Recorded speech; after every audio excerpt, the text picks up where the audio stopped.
Thank you for being here. There are some people who are my precious members, the community that I get to be a part of, who I am with in this Zoom room.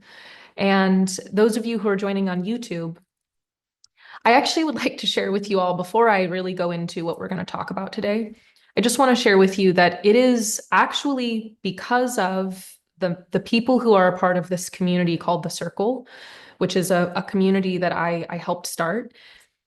It is actually because of them that I am able to offer free events such as this and still be able to sustain what I'm doing in the world. So I would just really like to honor every single person who is a part of this community called The Circle, a part of this membership, because it is because of them that I am actually able to move through this world and do the work that I am doing, both online and also physically. So thank you to each and every one of my members. It is such an honor and truly a privilege to be a part of this community with you. And I am so grateful that we get to move through this time of evolution together. And thank you. Thank you for how you are supporting me to support the collective. It is truly an honor to be here. So I wanted to say that before we started because it has really been on my mind. So now that I have honored my members accordingly, I would like to share with you what I am going to talk about, the way that this is kind of going to look. So as I mentioned 2 weeks or so ago, maybe 10 days now, I guess exactly, this time and this year is very charged. If you have not already felt that, there is a lot of energy. There are a lot of changes that are happening very rapidly. And that's on a personal level, but it's also on a collective level, of course, because it is all a reflection.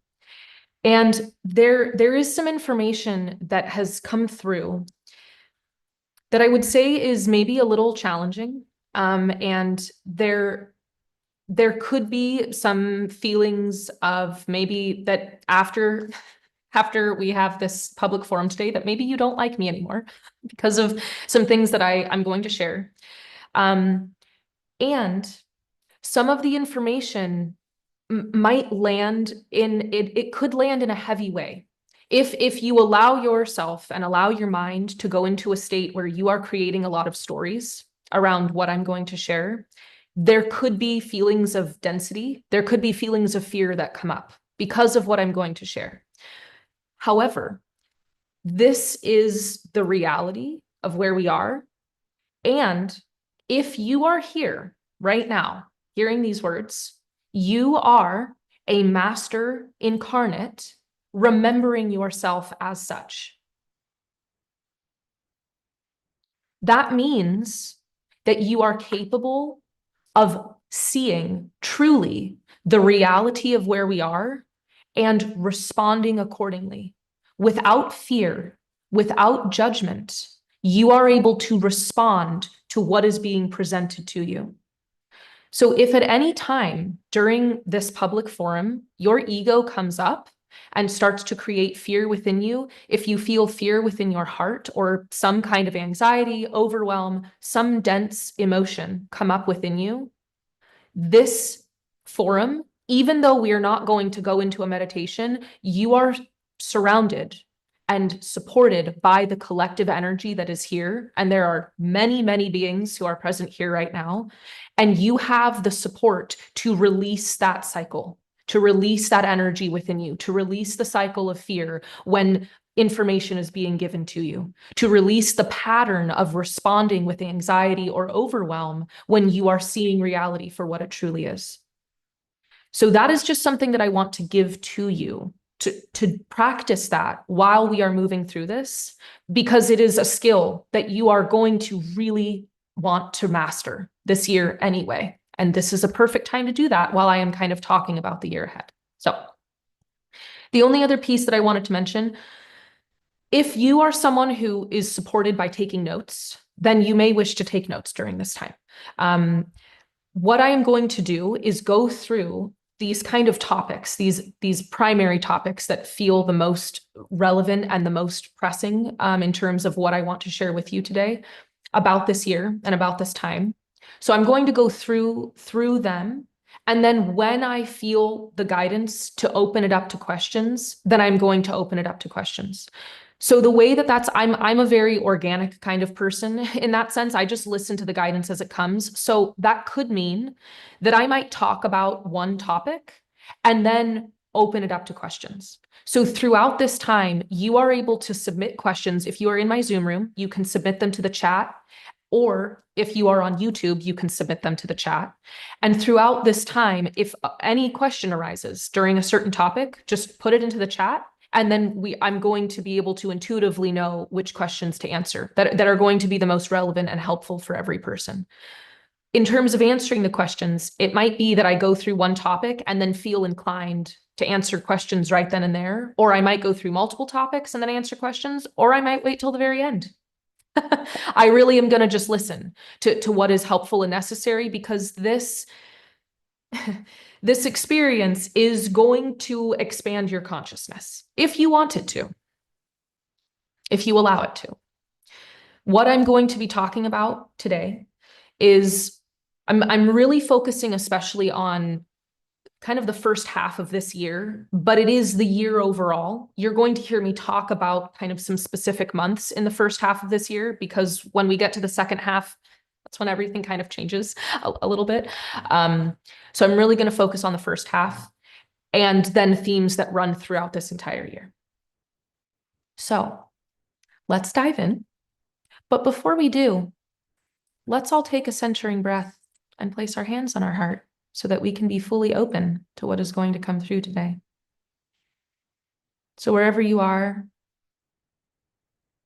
placing a hand over your heart and maybe over your belly or your womb space, if that feels grounding to you. Closing your eyes for a moment. Taking a deep breath in, a long, slow breath out. Deep breath into your heart center. And as you exhale, if you would like to sigh, relax your body, drop into this moment fully. Inhale again. And as you exhale, becoming fully present to this moment right here. Ground your energy into this earth, whatever that means to you. Connect your root to our mother, to the center of her being.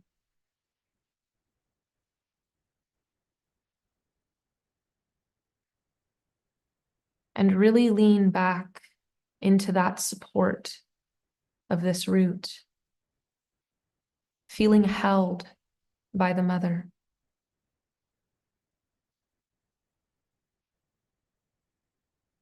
She is always cradling you in the palm of her hand. You just have to release so you can feel that.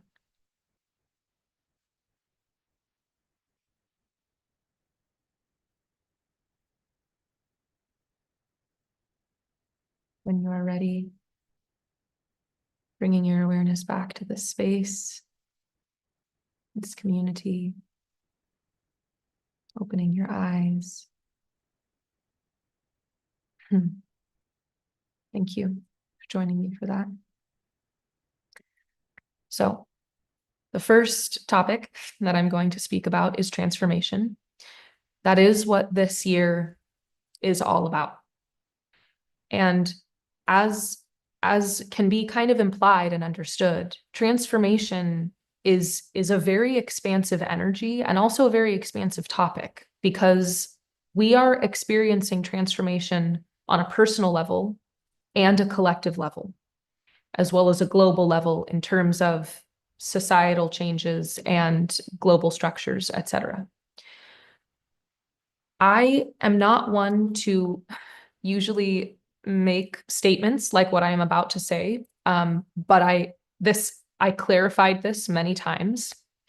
This year is the most powerful year of transformation in our lifetimes. That any person who is alive right now, this is the most powerful year of transformation yet. That's saying a lot because we have all gone through massive transformations, especially since 2020 and moving forward. It's really just the momentum has continued to build.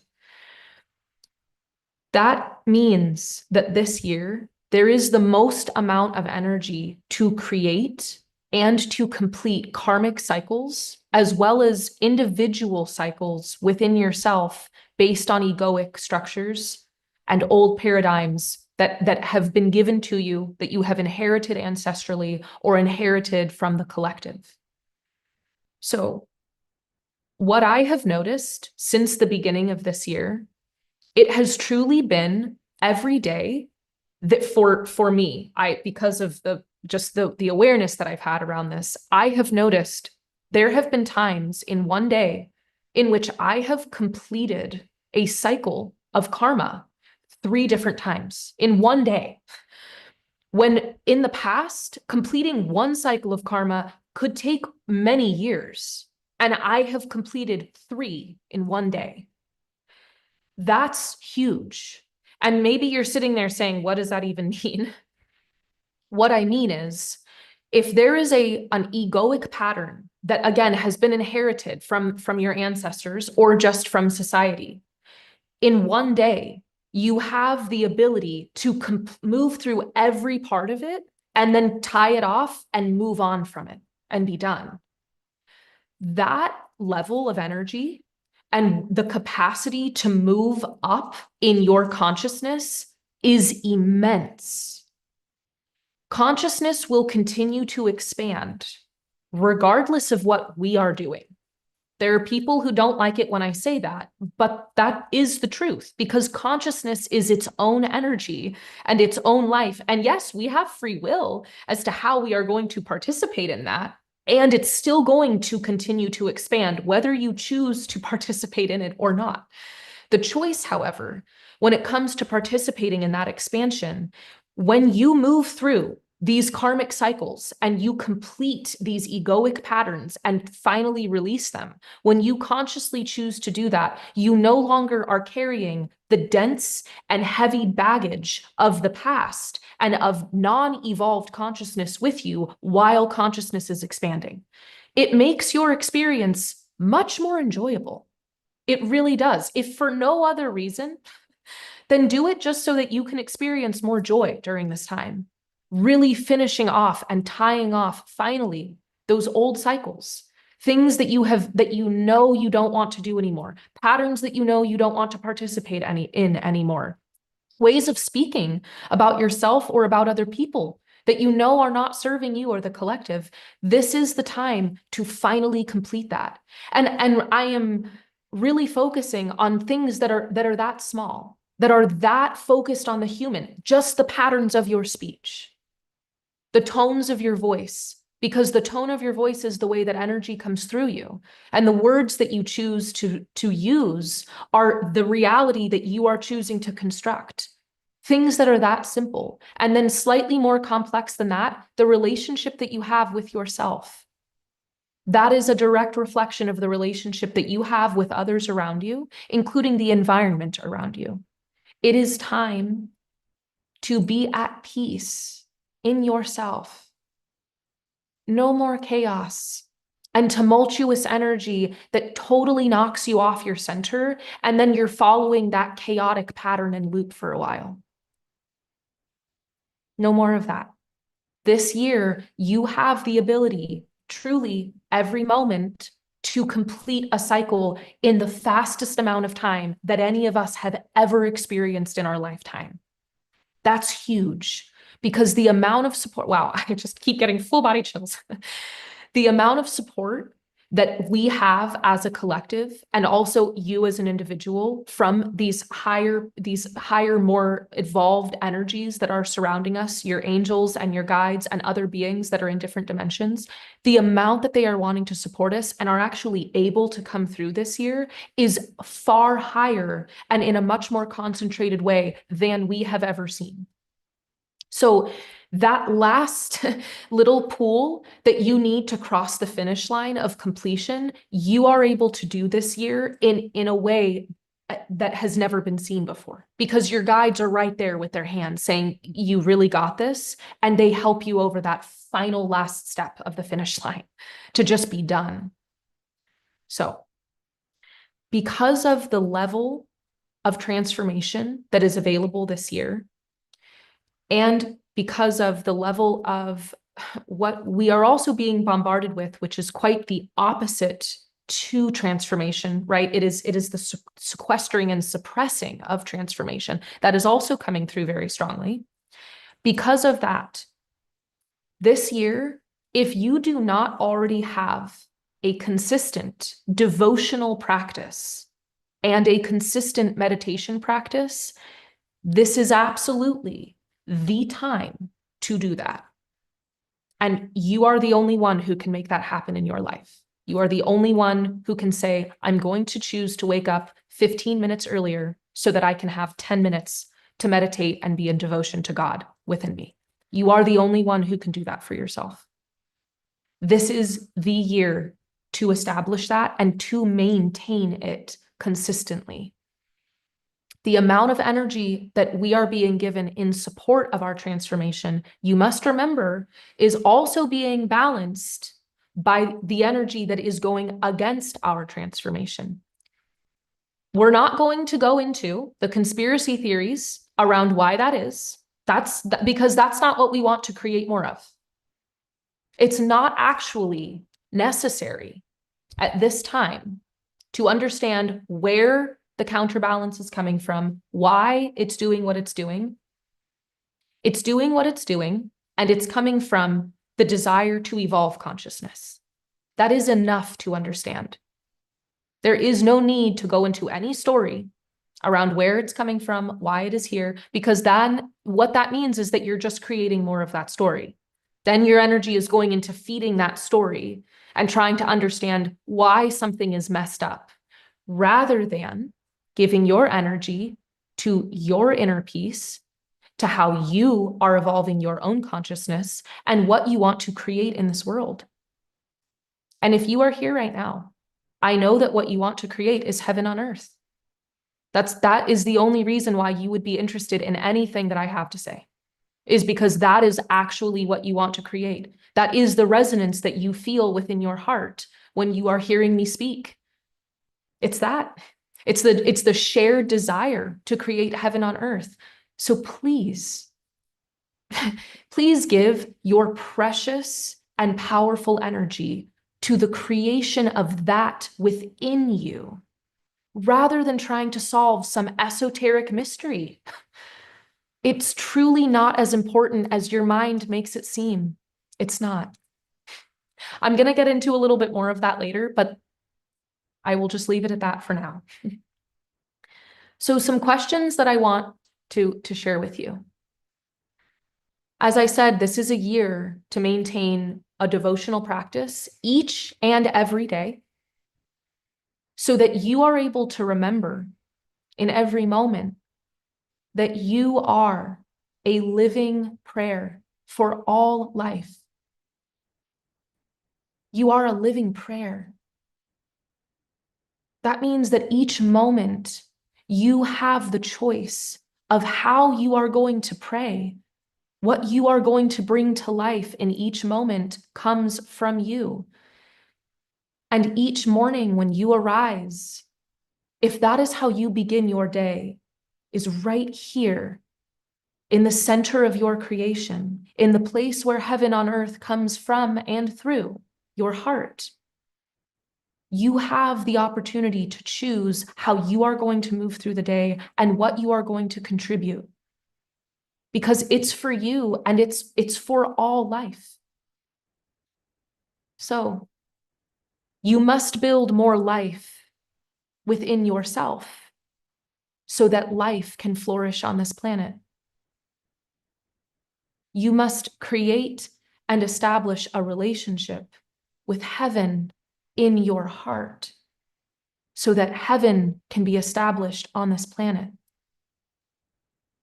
This year, we have the most amount of energy available to us to create that. And it's right here that it has to start. It cannot be anywhere else because it all pours forth from your heart. Everything pours forth from your heart.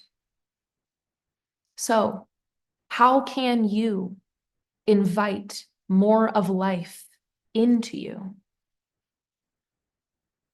How can you invite more of the energy of heaven on earth within you?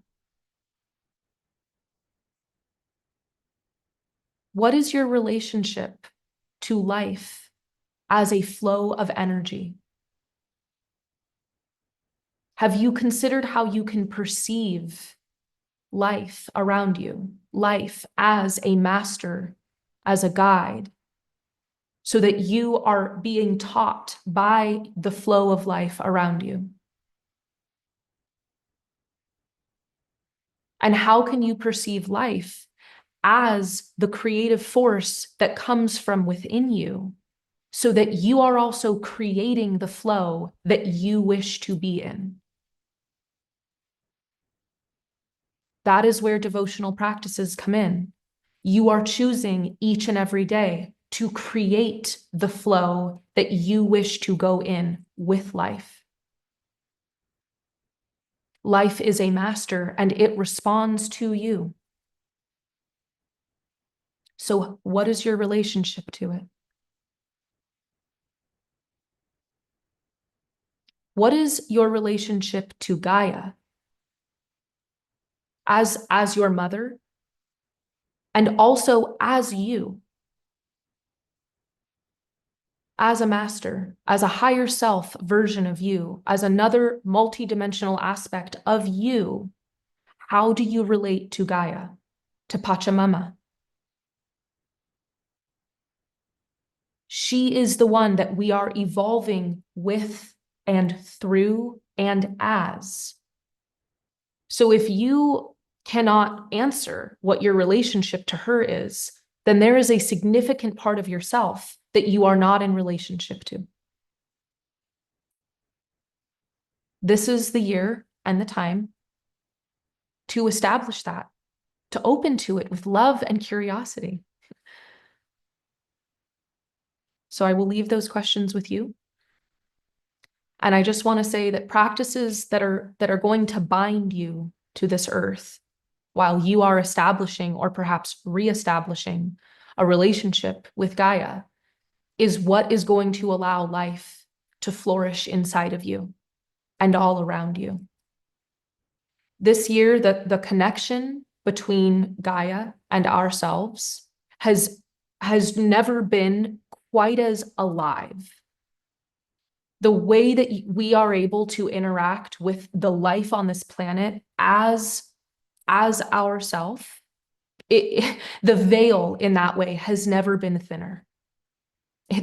There's so many beautiful stories that I could share about things that I have been experiencing in that way. And I have experienced a lot of magic with nature throughout my whole life. And this year it's been phenomenal what has been happening. So I know that means that it's available to everyone. So I hope that you open to that. And as you do open to that, that leads me into this next topic that I would like to talk about, which is the health of the importance and focus of health this year. As I mentioned, the energy of transformation is very strong this year. And that means that the counter energy to that, the counterbalance to that, is also very strong. One of the ways that many people are going to experience the counterbalance of that energy is through health challenges or health crises. So this is one of the topics that I mentioned, that could bring up concern for people. And while I understand that, you are a master. That means that you determine what you are affected by. It does not matter how much your mind tries to tell you the opposite. You are the one who is making the decision. So this year, and I'm going to say, right, it's February 22nd. So today, please start a practice of being in touch with strengthening your physical body, strengthening your immune system, and strengthening your nervous system. Those three things really all go hand in hand generally when you don't overdo it in one category. When those are all in balance and you work on strengthening all of them, your physical body, your immune system, and your nervous system, they all support the strengthening of each other when you focus on that. Now, the reason why I'm bringing this up is because it's kind of not been more relevant than this year to be extremely conscious of your health in all of those categories. So if you do not currently have a practice where you strengthen those three places, your physical body, your nervous system, and your immune system, then this is the year to start doing that. Today is a great day to start doing that. And it does not have to be extreme. Please do not think that you have to, go join a gym or start bodybuilding or something crazy like that. You don't have to do those things. It is truly just about establishing a consistent practice, 15 minutes of yoga, 15 minutes of qigong. Especially if you do not move your body, you're not very active right now, qigong is the perfect way to strengthen your body and to move your energy, to support your nervous system and to support your immune system. Qigong, you get all three together when you do that. So, and it is very gentle. It is a way of understanding the flow of energy through you. So I highly recommend Qigong. If you have not already done that or maybe haven't gone back to it in a while, that is a beautiful place to start.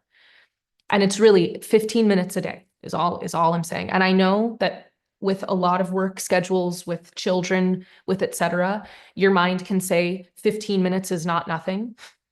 And I understand that. And the amount of peace that it is going to bring you by giving yourself these 15 minutes far outweighs the idea of waking up earlier to give that to yourself, particularly for the rest of this year.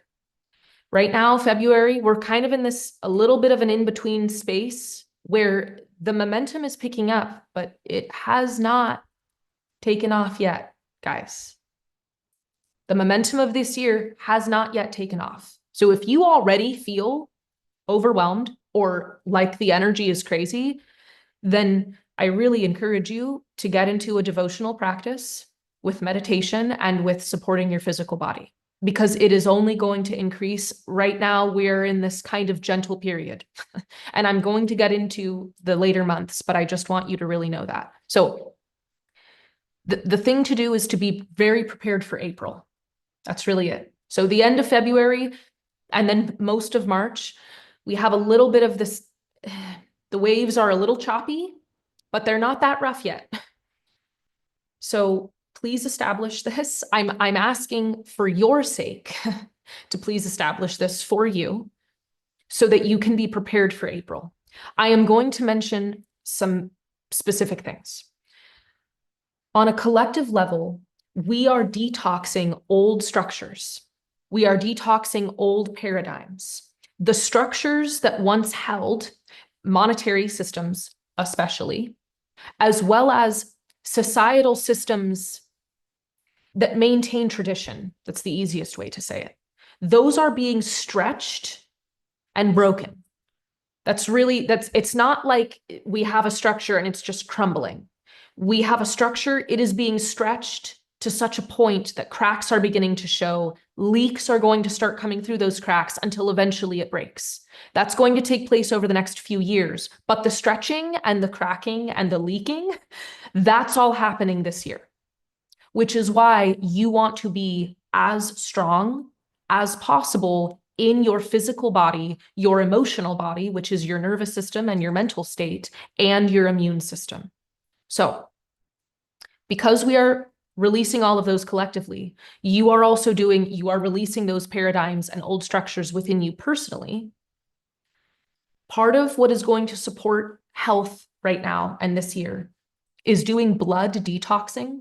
That is a really, really strong thing that my guides, they just keep talking about it. So I know that I have to tell you, blood detoxes. There are many different ways of going about doing that. And I'm actually not going to talk about them because it's important for you to take responsibility and accountability for yourself and to find the ways that you can detox your blood. So it's important for you to listen to your own guidance as to what feels right to you to do that. So I'm actually not going to tell you how to detox your blood. There are many many health systems that are ancient that can assist you with that. So please look into that. The other piece is detoxing heavy metals. Should I mention that? Okay. All right. So I'm going to say something that I don't talk about these sorts of things for a reason, but I'm going to talk about something that is rather controversial. It's only because my guides are telling me that this is important to do this. If you received the COVID vaccine, please do a heavy metal detox and a blood detox and strengthen your body this year. Now, since I said that, I will just tell all of you that I also had to receive the COVID vaccine. It was the first and only time in my life that I have ever received a vaccine. That is a whole story that I could talk about, the way that my guides intervened. It was quite an incredible experience, actually, the way that all happened, because I received it but didn't really receive it. If you have received the COVID-19 vaccine, it does not matter what you think about the vaccine. It doesn't matter what you think about COVID. Please detox your body and strengthen your body. We are going to see a lot of health crises this year in a lot of people. And I already have. It's shocked me quite a bit how much I have seen in just the opening of this year. And we are only going to see more of it. There is a lot that I could go into about what the COVID vaccine does and how it limits and affects our spiritual growth. And I don't necessarily think it's helpful because, again, they're telling me some things to mention. All right, so then this is what I will mention. As you can maybe tell, I really don't like going into this because I am not here to create fear in people. I am here to empower you. And as a master, it is necessary sometimes to know the reality of a situation so that you can empower yourself. Because you can only empower yourself if you know what is actually happening. So that is why this information must come through right now. In general, the COVID vaccine shrinks your crown chakra. It literally shrinks it. It makes it very small. It also shrinks your pineal gland and it deactivates it partially, the connection from your pineal gland to the rest of your brainstem through your brain and then to your brainstem. It kills part of that, is what it does. There are many other things that it does in the most general sense. Wherever a person has the weakest physical aspect in their body, the COVID vaccine makes that huge. So, for example, if someone, when they were a child, had asthma, maybe from 1 year, the pollen was really bad, they had asthma for a season, and then it went away. That person, after the COVID vaccine, now has asthma forever. That is one example, and a very mild example, but I'm using that to help you understand really the severity of this, because it's one season that as a child, this person experienced asthma from an influx of pollen, and now as an adult, they're going to have asthma and they need to use an inhaler for the rest of their life. That is extreme. That is what many people are going to be facing this year. And it's very unpredictable because it's difficult to know where are you the weakest in your physical body, in your immune system. So in your inherited genes and genomes, it's very difficult to know how you might be affected. That is why blood detoxing, detoxing from heavy metals, and strengthening those three aspects of your body that I mentioned are so critical this year. It is not something that you have to go through. You do not have to experience the ramifications of the COVID vaccine as long as you are taking care of yourself. But you must be the one to do it. There's no one else to take care of you. So it has to come from you, that you make this choice to do it. Okay. They said that is enough. So thank you. I think that this would be a good time to pause and look at some questions that have come through. Okay, so let me just look at this.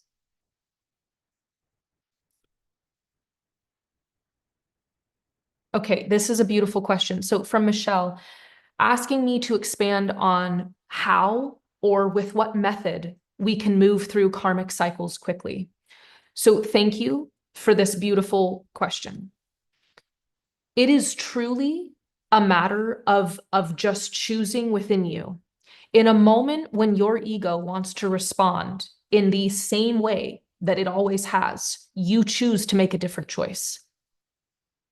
It is truly, it is that simple. The moment that you choose to make a different choice, because you are aware right now that I've told you that you can break these karmic cycles in an instant, because you now know that, when you choose to make a different choice, you break the karmic cycle. It is the shattering of glass.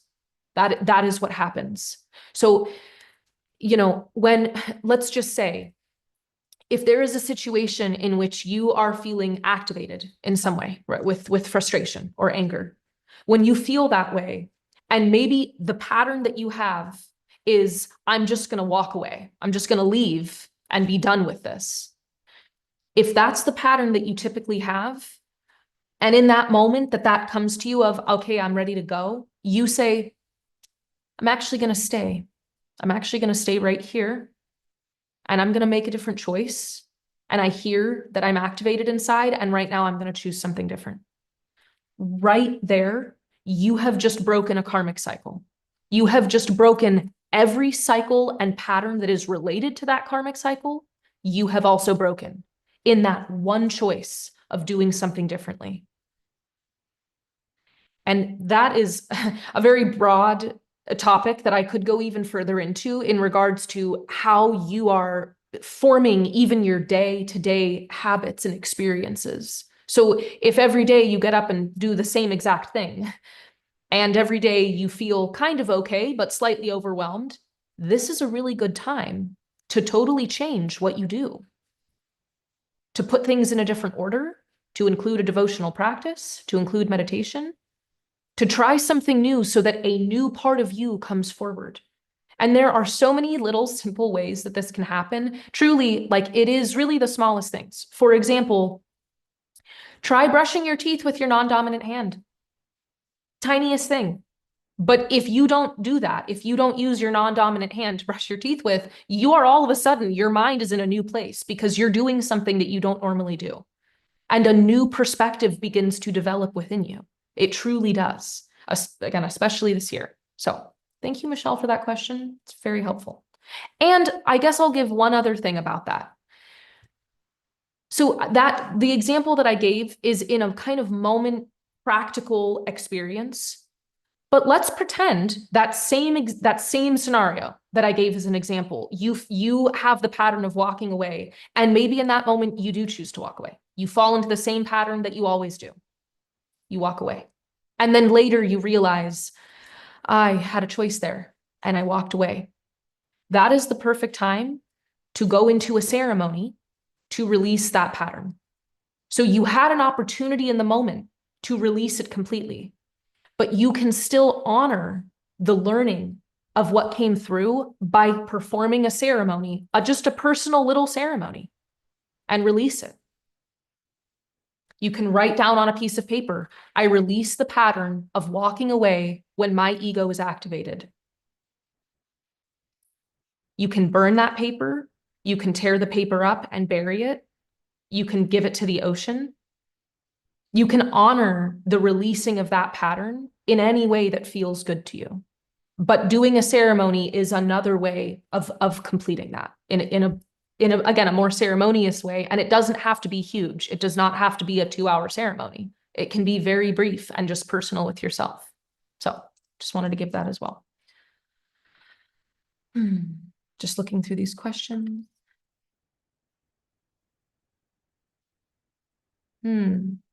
Okay, this is a beautiful question from Thomas, asking, would you recommend focusing on mindfulness or devotion to God while meditating?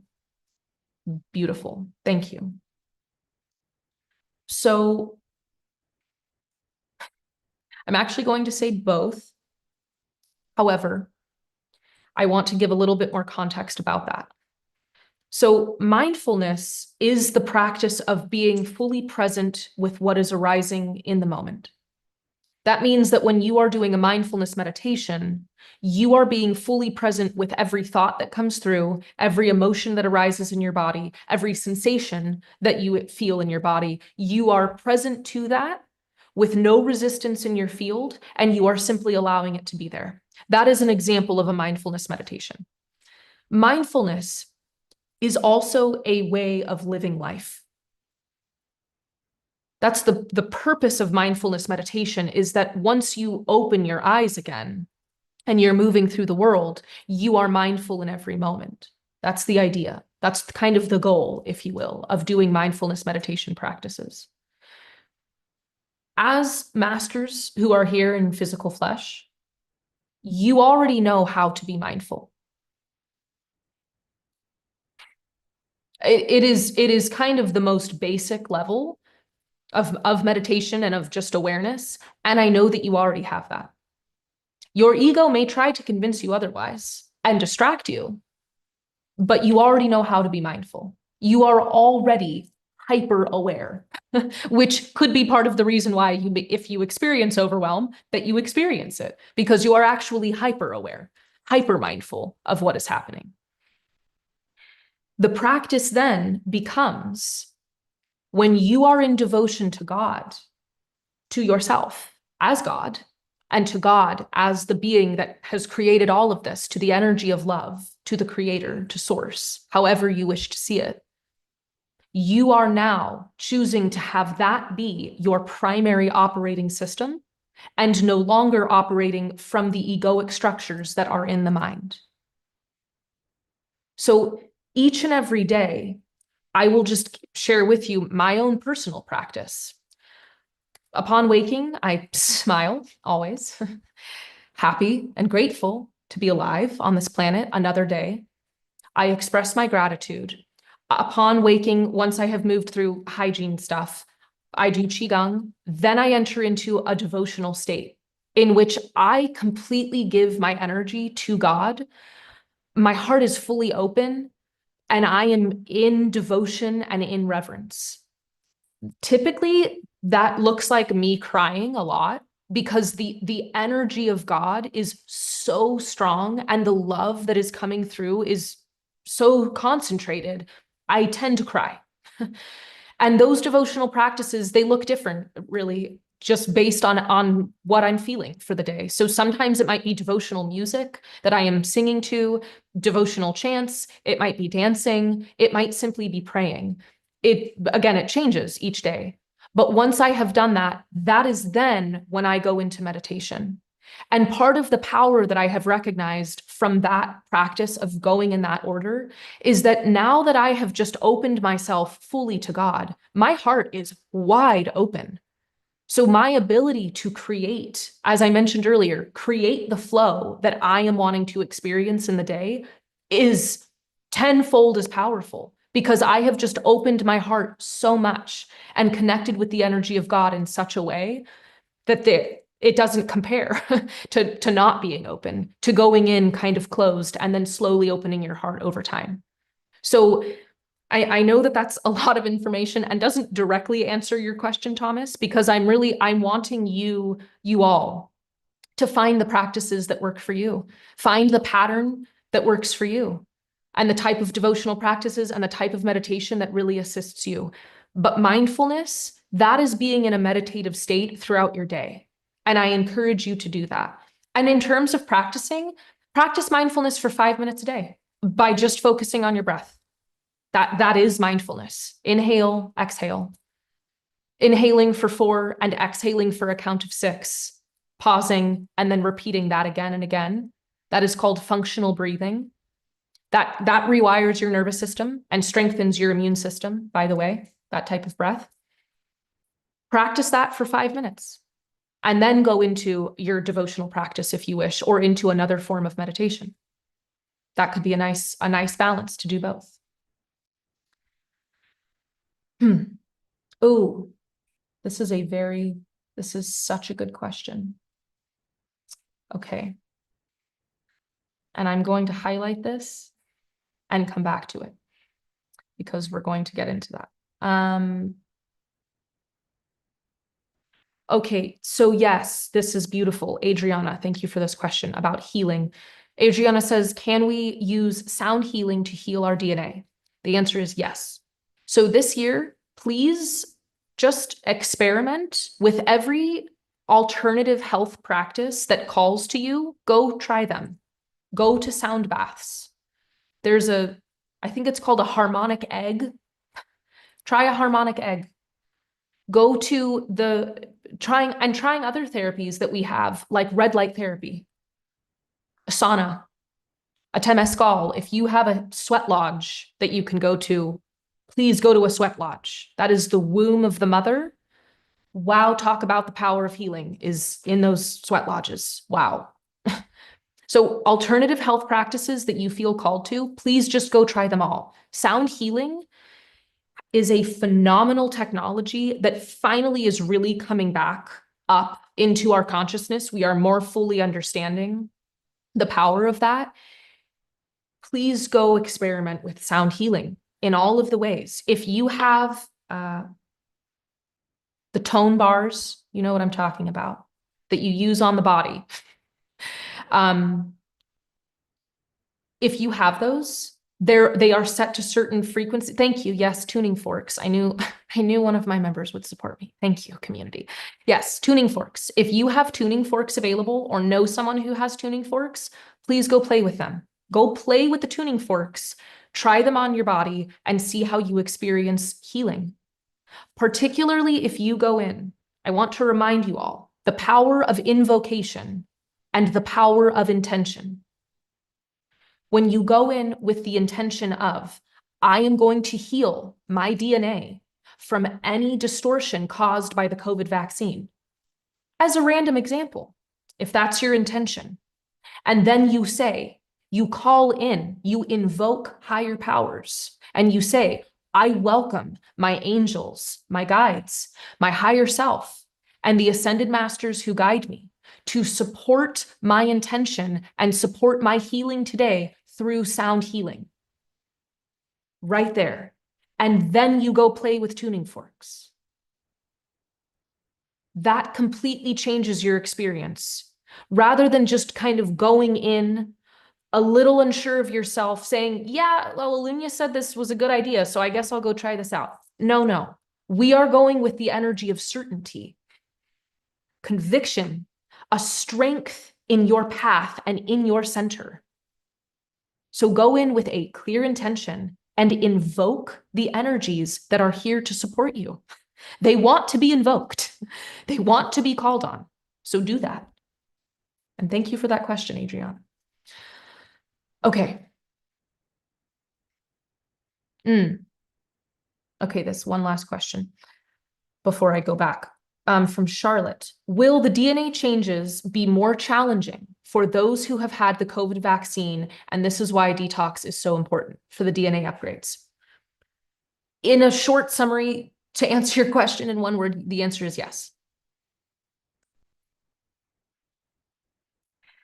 So again, these DNA changes, are they going to be more challenging? The answer is yes, they will be. They do not have to be, though. Because if you choose to wake up every day and create the flow of your life for that day, then it's all up to you. The reason why my guides have been talking very specifically about physical support is because it's going to help this process move more quickly. It is, we must remember, we are physical beings. Right here, we are physical beings. Yes, we are multidimensional, and we have the gift of this beautiful body that we get to take care of. So that means supporting it physically. And one of the ways to do that is through blood detoxing and heavy metal detoxing and other forms of detoxing, all of the other ways that you can detox, but especially those two aspects. And that also means, thank you, please look at the products, the hygiene products that you use. If you are using a deodorant with aluminum, please stop using that deodorant. Lymph nodes are right inside of our armpits, which means whenever you put aluminum onto your armpits from using deodorant, you are putting a heavy metal into your filter system. Please don't do that. Remember that your skin is the largest organ of your body. Your skin absorbs everything. That means if you are using cleaning products that contain chemicals and you're touching it with your bare hands or your bare feet, you are in essence drinking that cleaning product. I really want you to understand that. You're drinking it in. When it comes to scents, smells, if you are using fake smells, then you are drinking that chemical into your body and really taxing your liver. So just, and as well as your lungs. So please think about all of the ways that you are taking in chemicals. Don't do the paranoid thing though. Like, think about it consciously and also be calm about what you can control. You can control what is in your house and you can control what is going on to your body for the most part. So please do that and then act accordingly. And for those of you who, because some of you, I can hear you, you're talking about, you're wondering about what about the polluted air and the polluted water and the polluted food. Yes, that is all true. Please bless your food. Please take a moment before you eat your food. I will share this practice with you that was given to me from Metatron, actually, who's a being we should talk about sometime. Metatron gave me this practice of blessing food. So before you eat, placing your hands just on either side of your food, and you enter into a state of prayer because you are expressing gratitude. You are thanking the Divine Mother, the Divine Father, and the divine children that have prepared this food for you. You thank them and express your gratitude, and then you ask God to bring this food into wholeness. When you say, please bring this food into wholeness, you are envisioning or intending to bring down the pattern of the flower of life to go over your food. The flower of life made out of light is now going over your food, and you say 3 times, please bring this food into wholeness. Please bring this food into wholeness. Please bring this food into wholeness. And my hands are moving to illustrate you bringing the flower of life down over your food.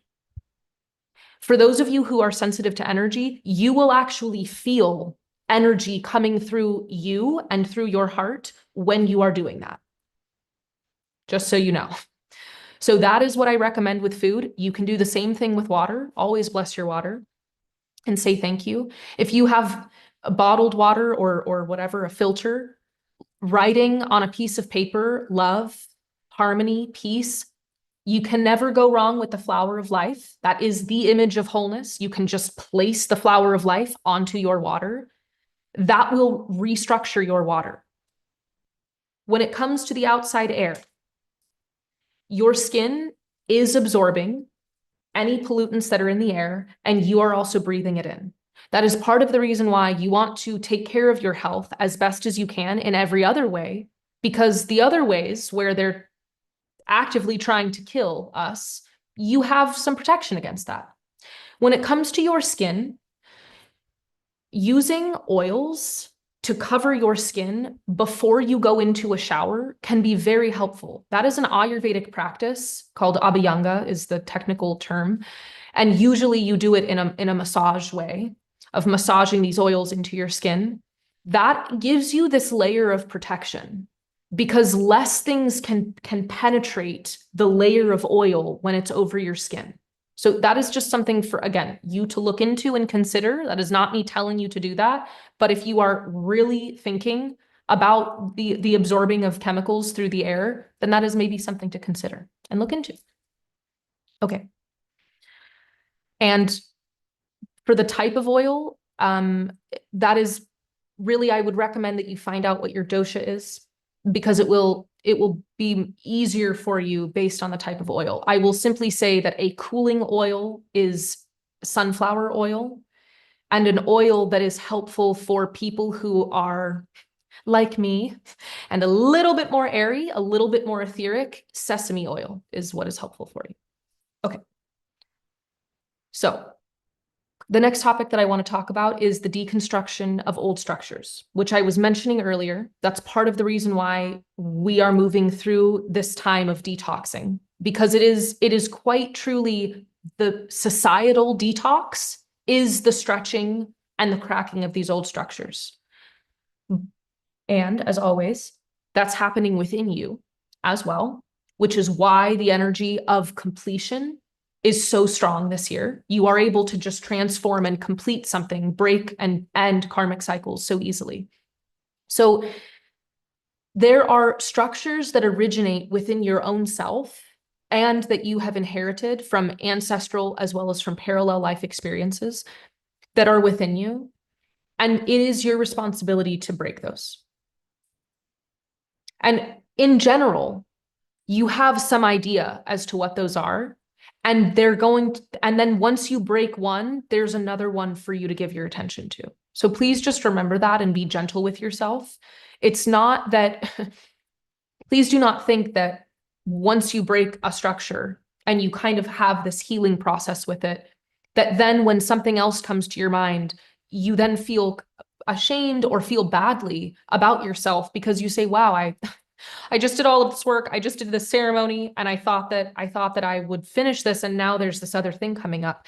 That's actually a beautiful gift. And it's an indication that you are now ready to evolve the next part of you. So please feel grateful and proud of yourself. Celebrate the work that you have done to break an old cycle before you go into the next one. Celebrate yourself.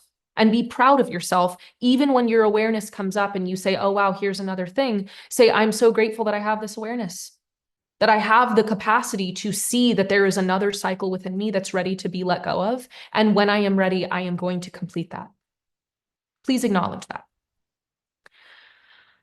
So, again, I kind of already mentioned with the collective how these old structure, the cracks in the old structures are really going to become more and more noticeable. And some of them are going to break open and begin to leak. And leak is a very specific energy that my guides told me to use.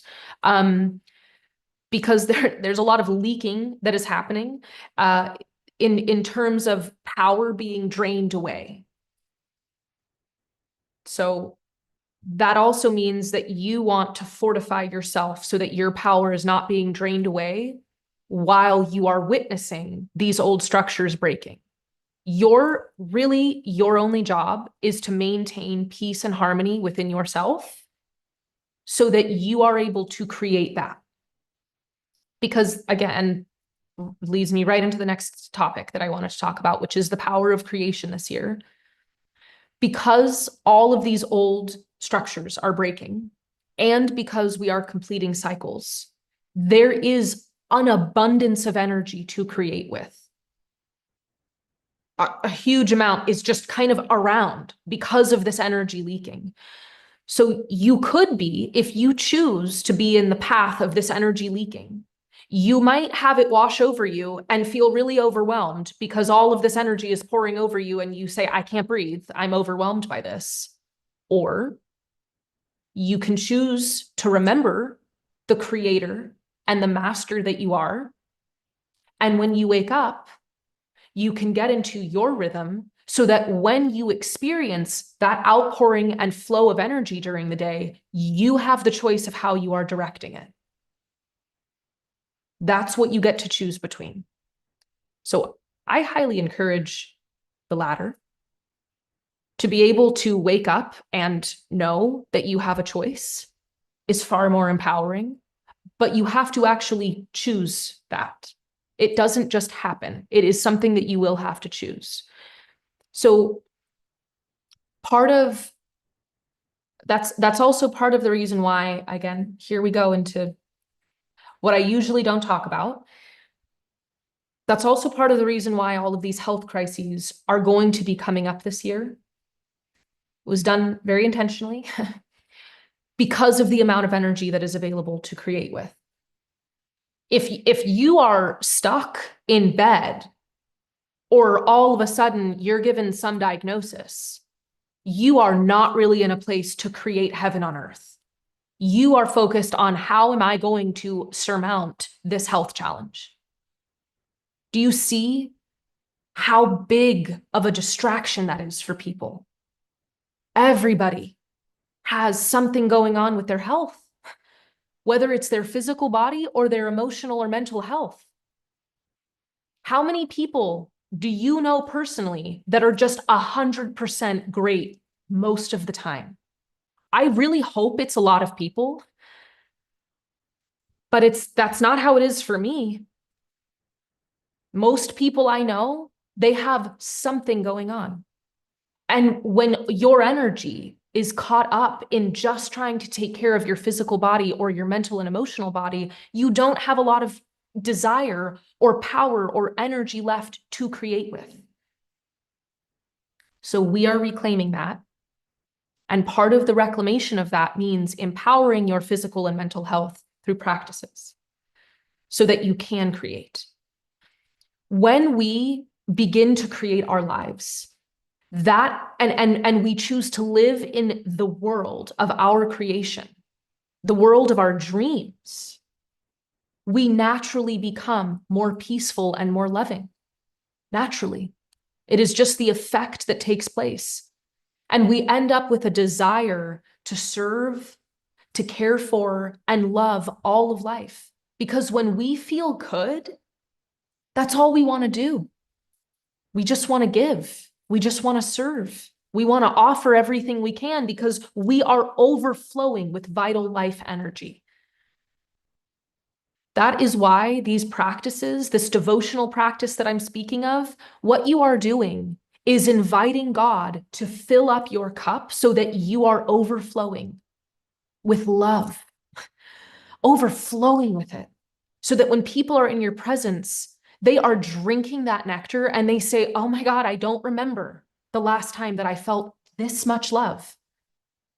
And it's simply because you are a being who is in touch with God that is within you. And you've chosen to wake up and have that be your overflowing energy that you are giving. That changes our world. When everyone is overflowing with divine love, the world changes. Plants get nourished in a very different way. Our hearts get nourished in a very different way. And when everyone is creating their own life, we will be living in heaven on earth because that is actually the natural state of being. The natural state of being is wholeness and is being in union with divine love. It is the closest to God that we are able to get to while we are incarnate in this physical body. That's our next place that our collective is moving into, is being in union with that within us, the heaven on earth and the divine love that we are. Living in the other world that has predetermined paths, predetermined rules, it has regulations and societal expectations and tells you about your health, tells you that you're not healthy, tells you that you don't have the power to control your health, that you don't have a choice when it comes to your genetic makeup and your own DNA. That's not the real world. The real world is quantum reality, which is unlimited creation. That is the real world. And where do you get in touch with that? Your heart. The quantum universe, the nothing, the void, it is right there. It's right inside. So imagine you are overflowing with abundant vital life force energy and overflowing with love. And then you choose to go into your heart and create something each and every day. Wow, that changes the world. You changing your world changes the world. So now I want to get into kind of some two specifics regarding this energy of creation and the amount that is available to us. I want to speak first to those with wombs inside of you.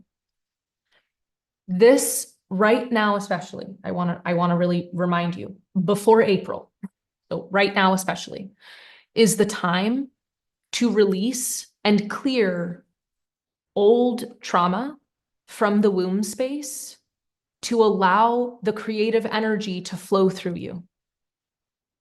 So the seeds that you are planting specifically this year in your creative womb space, that is going to affect the entire collective and the evolution of our species. And that is simply because it is a mirror of the evolution of this earth, of Gaia, of what we are actually coming back into and moving up and beyond, but evolving back into. So becoming very comfortable with the non-material, the void space, is part of how you are going to be able to open to this. It's part of how you're going to be able to clear and release old traumas, is being very comfortable in the nothing, in the void. Then through that energy that is innate and natural, it is the energy of divine love and unity. That is our natural state. Because that is our natural state, when you have cleared your womb space and your creative space from old traumas, that means that what you are able to plant there are reflections of heaven on earth and of unity, of divine love.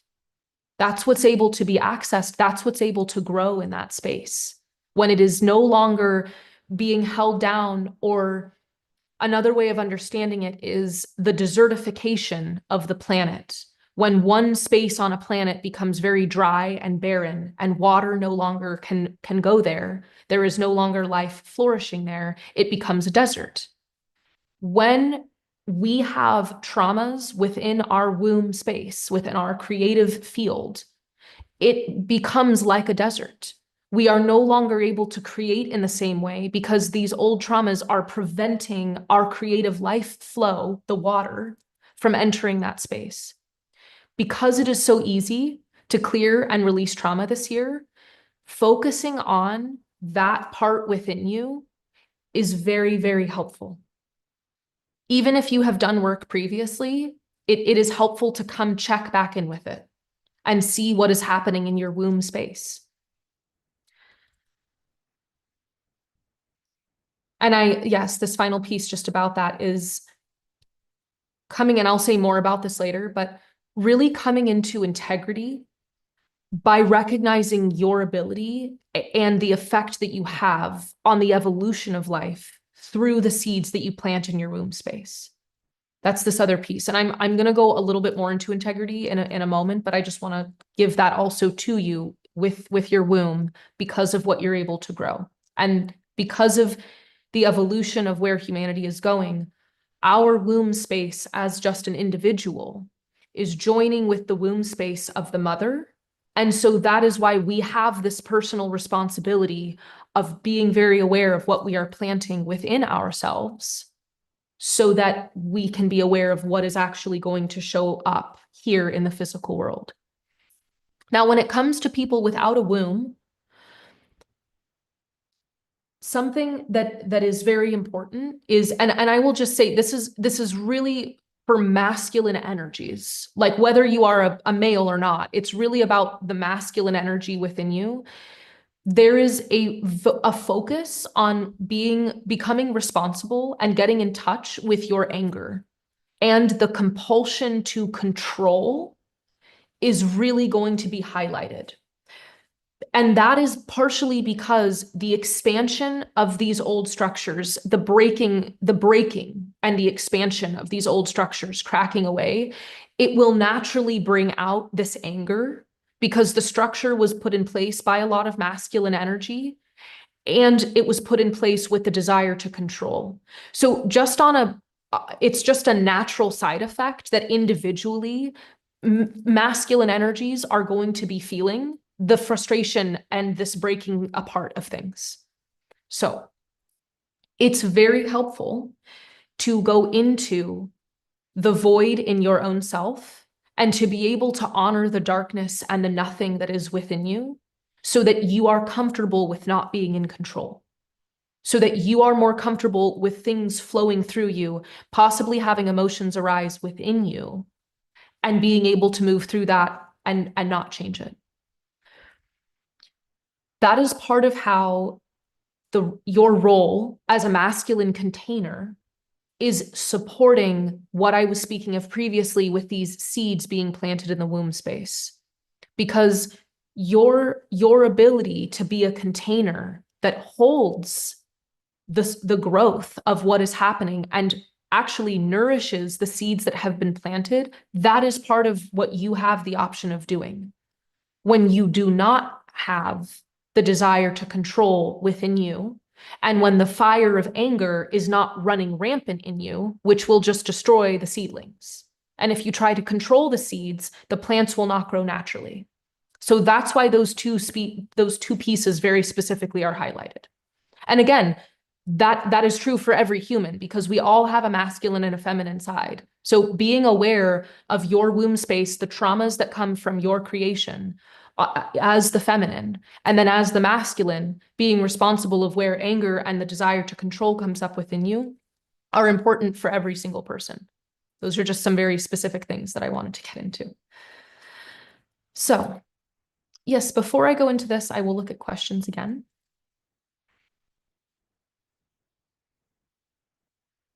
Okay. So, beautiful questions. So from Jackie, can you please explain what the void is? Yes, it's nothing. And really, that's really kind of the only way to say it. If you, right now in this moment, close your eyes and you just imagine nothing, what do you experience? Nothing. It's possibly black. It's possibly there's nothing there. That's the nothing. That's the void. It is the dark nothing that everything comes from. So we have heard, without darkness, there cannot be light. Which is why we express gratitude for all of the ways that this darkness around us is hindering our planet and affecting our consciousness, because it is in fact inviting us to evolve. Because the darkness is here, we are being invited to evolve. So we can be grateful for everything. And the void, on a physical level, it is the womb within you. So whether you are a biological male or female, whatever you have happening, your womb space is your second chakra. It's where you create from. But if you are a female biologically and you have a womb, whether you've had any surgery to take out your ovaries or anything, lots of things that can happen for people, regardless of any of that, you still have the nothing space within you, which is the source of all creation. So going into that, and if you find it helpful when you're going into a meditation to actually enter into a space in your body and you can really hold a focus by doing that, then I suggest that you enter your womb space. Go into that nothing space within your body and see how that feels. And then try it within your heart. Go into the womb space within your heart center. It helps if you go really far back, just as a tip. It's like the opening and center of your heart. There's a lot of emotion and a lot of energy that's there, and that's beautiful and that's useful for creation. But if you want to go into the nothing, then go farther back beyond that. Go way back into your heart space and just explore. You'll find it because it's there. So just explore your own heart space. Okay.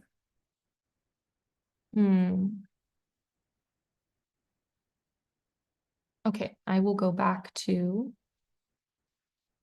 let me see if there's another question here. So this was one other question that I wanted to answer that is very helpful. Someone asked, is it okay to give our time to fighting injustices? This is such a good question. So first and foremost, I am not here to tell anyone what is okay or not okay for them. That is your decision as a creative sovereign master. That is totally up to you. I am here to share the guidance that comes through me, to share the very vast perspective that I have been gifted with for humanity. I am here to share that with you. I am not here to tell you what is okay. I can make recommendations and suggestions, and it's still entirely up to you. So when it comes to this, in terms of fighting injustices, that is a tricky topic. What is important to remember is that where you are placing your energy, you are growing more of. That does not mean that when you are working with an organization or a group that is working for the benefit of all life and of all human life, supporting injustices that could be social, that could be planetary in terms of the environment, that you are then contributing to the creation of that destruction or those injustices. That is not to say that that's what's happening. The only thing to tune into is your heart. Are you in a place of joy and empowerment through the work of moving with groups that are fighting injustices? That is the question to ask yourself. If you feel empowered, if you feel successful, if you feel proud of your work, and most importantly, if you feel joy through the act of serving in that way, then it seems like you have found a meaningful place to put your energy. If you feel drained, if you enter into a state of despair or feel really sorrowful, and that's the primary experience that you have while working in any of those fields, that is a sign that your energy is being drained and that it's not reciprocal. And if it's not reciprocal, that means that the work that you're doing, it's not feeding you the way that it could be, which means that your energy is probably suited somewhere else. It's better suited toward a different field or a different way of interacting with making change on this planet. Maybe you give yourself a little more distance between you and whatever injustice you are wanting to bring to an end. So that could mean, rather than working on a suicide prevention hotline, maybe you give money to support a charity or to support an organization that helps people with mental health challenges, right? That's a way of having some distance between you and that thing, but still feeling that you are contributing in a way that is actually healthy for you, which is having a little bit more distance. There are some people who they are wired and they have come here with a huge way and a system within them that allows them to work in those fields, and they are not affected. They are not dragged down by that energy. There are a lot of people, and I'm going to say, if you're here, probably the majority of you are more sensitive, and it's very challenging for you to be in those spaces. And I would say too, really look for ways that you can support life happening rather than focusing on how to end something. Do you see the difference there? So for example, rather than maybe working or volunteering for an organization that moves against deforestation, go plant some trees. It will feel so much better to be a part of the creation of life rather than to try and be moving against something to stop it from happening. And that's not to say that that's not important. They are equally important, but what I'm offering to you is an alternative of how to be involved in something like that is actually life-giving to you.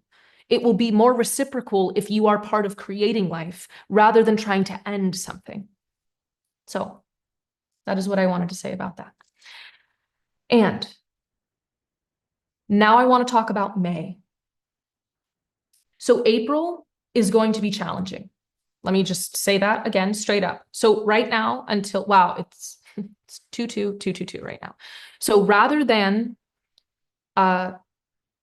being kind of distracted by what will happen in April, the time right now is to focus on strengthening your mental, emotional, physical health and devotional practices so that when April comes and it's kind of a discordant, chaotic time, you are able to maintain your peace and harmony. And then after we get through April, there is kind of some breathing room with what comes in May. So May is all about, I won't say all about, but it has a significant focus on the energy of release. And with that energy of release, there is this opportunity because all of this space opens up for a major ascension to happen collectively in consciousness. Now, that's going to look like a few different things. The advancement or heightening of spiritual gifts and psychic awareness, if you will, that is absolutely going to increase in May. The other part of that is happening in May is the evolution of the Earth consciousness grid. So there are many layers to, I don't think I've ever talked about the Earth consciousness grid, at least not really in depth. So just briefly, there are layers of consciousness that are embedded energetically within this planet that we also have embedded within us, of course, because we are reflections of this planet.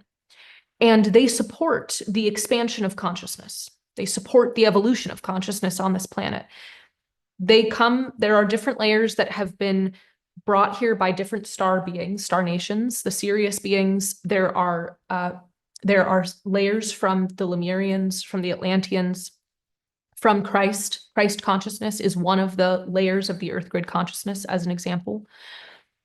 So we have many, many of those happening. And this year, in May, we have a new layer that is being grounded onto this planet. Wow. Gosh, even just saying that, it's like this information has been with me, but I haven't shared this with anyone. So it's like it's really big. We have a new layer being grounded onto this planet. And it is, what is the best way to say that? Okay, the best way to say this is it is being like attached to our consciousness, to the grids that already are here in May. So it's right now like slowly descending onto this planet. That's part of the reason why for the next little while there's all of this tumultuous energy, because as a new layer enters into our planet, old energy has to go somewhere, right? It is pushing something into a very full glass of water means that the old water has to leave. That's what's happening. So that's why it's a bit wavy, a bit rocky, and April is going to be a lot more wavy. And in May, it's docking. This new grid is docking. What that means is that if you are a grid worker already, or you are someone who works with energy, you are interested in working with Earth energy, May is a time to help ground this energy. It is a time to help with the tying of this Earth consciousness grid around the planet. A huge part of that, and I didn't know this until only just a little while ago, a huge part of that is going to be taking place actually in many sacred sites around the world, but one of those places is Egypt. There are many groups going to Egypt in May, and one group is I am amongst them.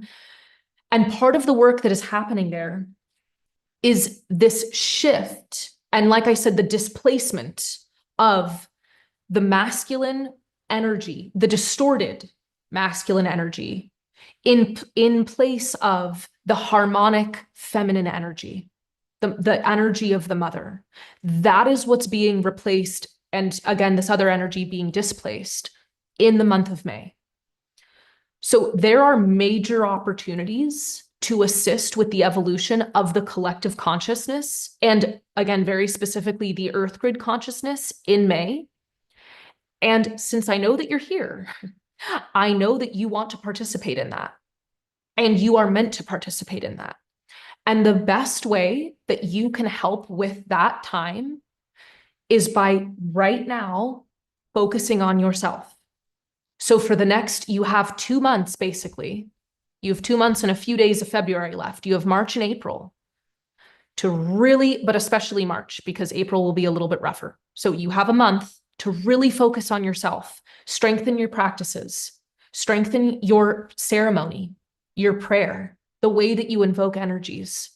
Really get in touch with that so that when May comes, you don't have to focus so much on your own evolution, your own personal stuff happening with your ego. If you are able to complete a lot of those cycles now, then in May, the way that you're going to be able to contribute will just be far greater. And of course, remembering that it's all a reflection. So let's just say that come the end of April or beginning of May, and you're sitting there saying, oh my God, I'm still thinking about all of these things that I need to heal. That's okay.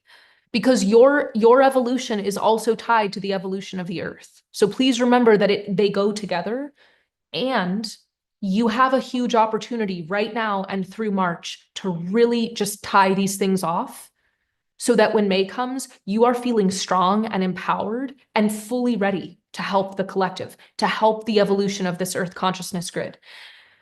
Because, as I mentioned, there is a lot happening mid-year. The overlapping of timelines that is taking place mid-year around June and July, it's going to mean huge, massive, and significant changes in global structures that we cannot even begin to really predict right now, but very turbulent times coming mid-year because of this crossover of these timelines. Again, as I mentioned, I will go more into mid-year at a later time because that's too much to go into right now.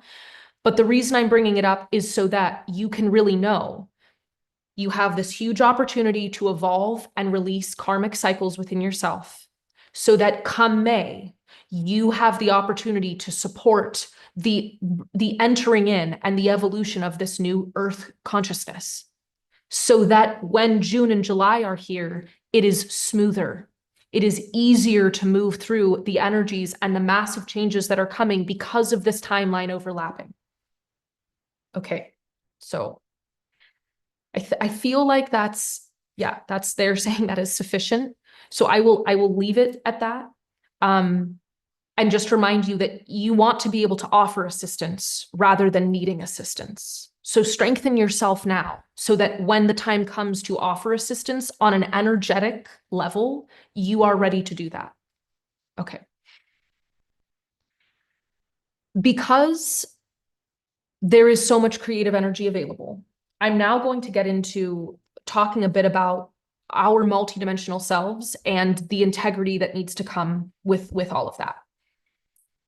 As I said, consciousness is expanding, whether you want to participate in that or not, it is happening. And that means that your multidimensional awareness and your psychic gifts are coming online in ways previously not seen before. So long as your consciousness and your mental state is capable of receiving that. So if you are thinking to yourself, I actually have been trying to work on my psychic gifts for 8 years and still nothing has happened, that could be an indication that you just have more balancing to do within your own self. I will also share with you, it could be an indication that you are better served and you actually serve better by having your psychic gifts happen unconsciously. That's a whole topic that I won't go into right now, but just contemplate that. Contemplate how if you fall into that category, contemplate how your psychic gifts work on your behalf unconsciously. Because sometimes it's better. Because once you become aware, and this is what I'm really getting into, if you are someone who is not in that category, if you are someone whose psychic gifts are coming online, your multidimensional awareness is opening up, you now have greater responsibility.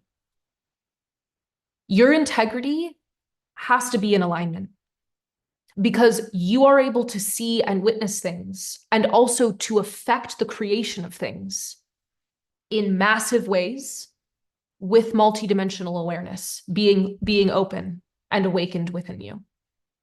So that's part of the reason why this opening, this beginning of this year right now, we are taking responsibility for the completion of these old cycles so that our ego is not what is dominating our experience. Meditation allows you to be in alignment with your center and with your higher self and with divine love rather than your ego, so that you are able to be in integrity with the energy that you are creating on this planet. We need all of us to be a part of the creating of the new.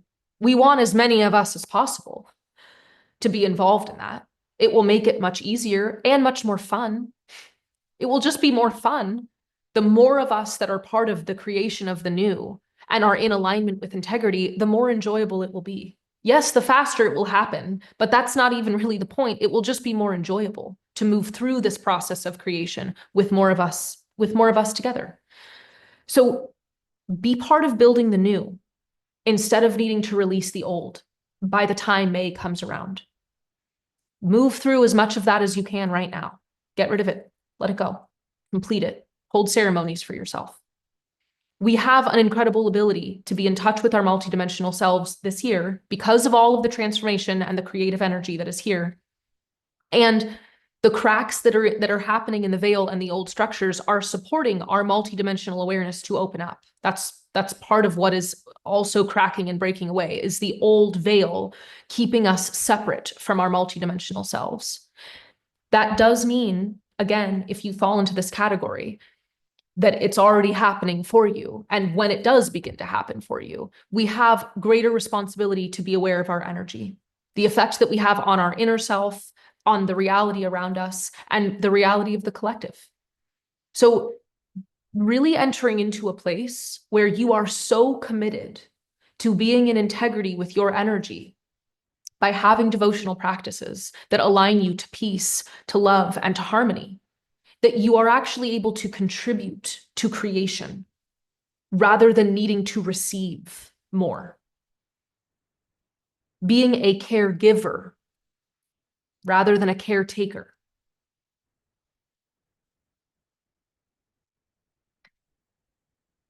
So as I said, with our multidimensional selves coming online, and with our awareness of those selves, we do have an even greater impact on reality around us.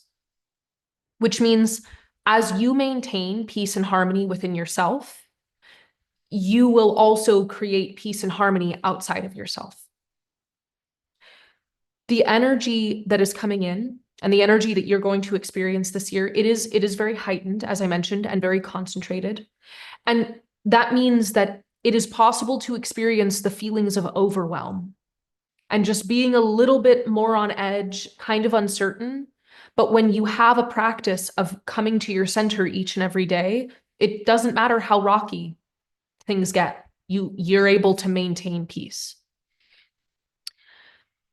So if someone has not had practice going into the void, for example, and expanding their awareness, it can feel more overwhelming as well. So that's why going in the void and truly just opening up your awareness to being in the nothing as wide as you can, it will benefit you. And that can be the practice. Okay, and before I go into just the last piece that I want to say here, I'm going to check these questions.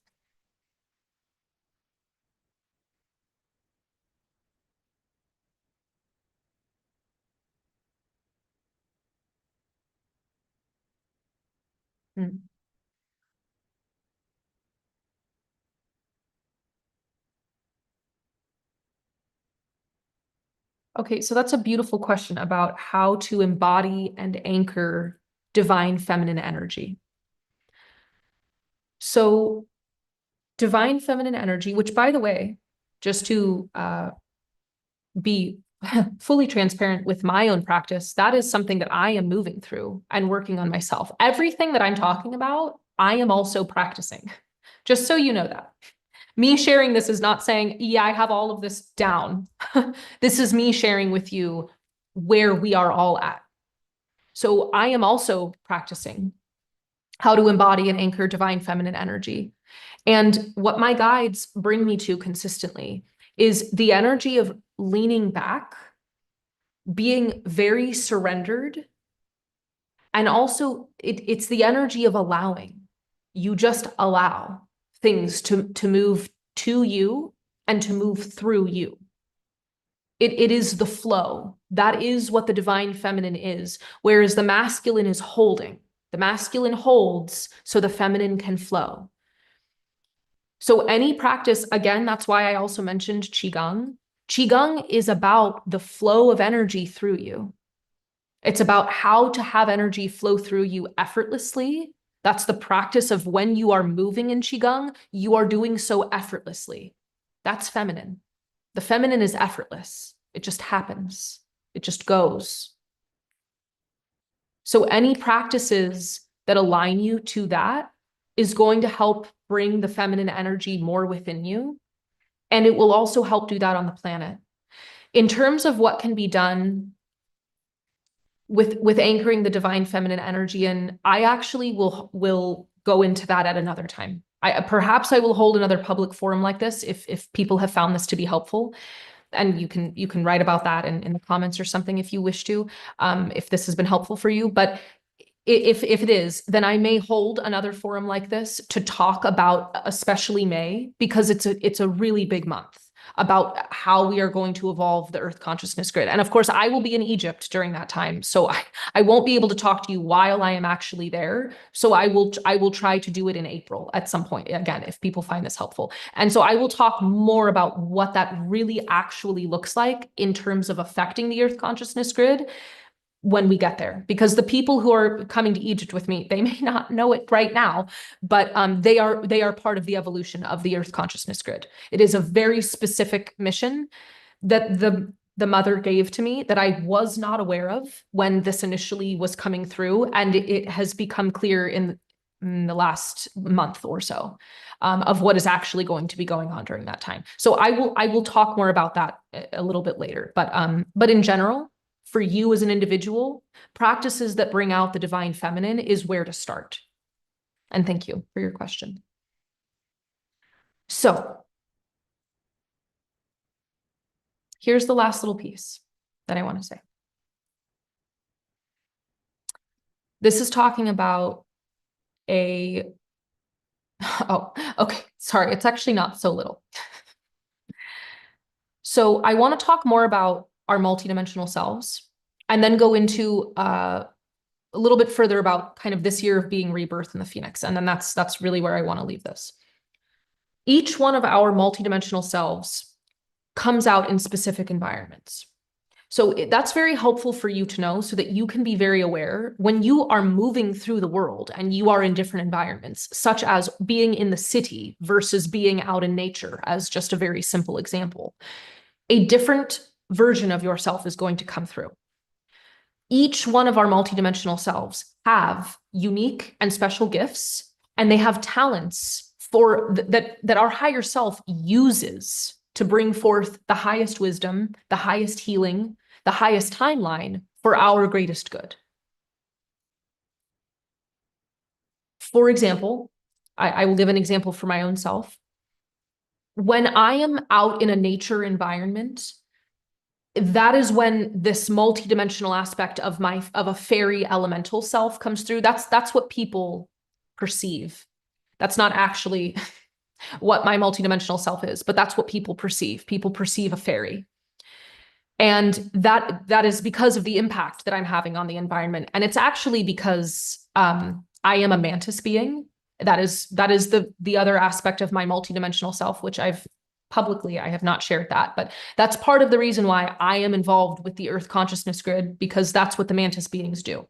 Again, I will get into more of that at a later time, but the mantis beings, they rearrange the Earth consciousness grid. They pick things up and move them around. And so when I am out in nature, when people are with me, that's how they perceive me. They perceive me as a fairy, because that is what mantis beings do. That's one of the ways that they kind of veil themselves, is looking like a fairy or like an angel. And people also perceive me as an angel or being angelic. It's actually because I'm a giant bug. And to not scare people, that's the perception that they have. The reason I'm sharing that with you is because if you have ever gotten some kind of reflection where people share with you when you go to certain spaces, they say something like that, like, oh, I really see you as an angel, or I see you as a fairy, or I see you as a priest or a priestess, etc. It is likely because that is an aspect of your multidimensional self, which does include parallel lifetimes or past lifetimes, as people call them. So that's helpful. That's very helpful to know, because you are able to have even greater awareness when you enter into different environments. Who is here? Who is the most active within me? Which multidimensional self is coming forward? Because then the more awareness that you have around that, the more conscious you can become of the gifts that that version of you carries. And the more conscious you become of those gifts, the more you are able to bring those gifts out, even when you are not in that environment where that aspect of you naturally comes forward. I hope that all makes sense. So that's also part of the reason why people will see different sides of you in different environments, right? They're able to reflect that. So like when I go to Egypt, people do not see me like I'm a fairy. That is not what comes through there. It is a very, very, very different side of me that comes through when I am in Egypt, or when I'm leading anything somewhere. Very different side. And that's helpful for you to know. Who sees who? Who sees what sides of you in different environments? And what I want to remind you of is, as above, so below. I'm going to actually just give you a moment to consider, why might I be saying that in regards to having higher multidimensional selves? As above, so below.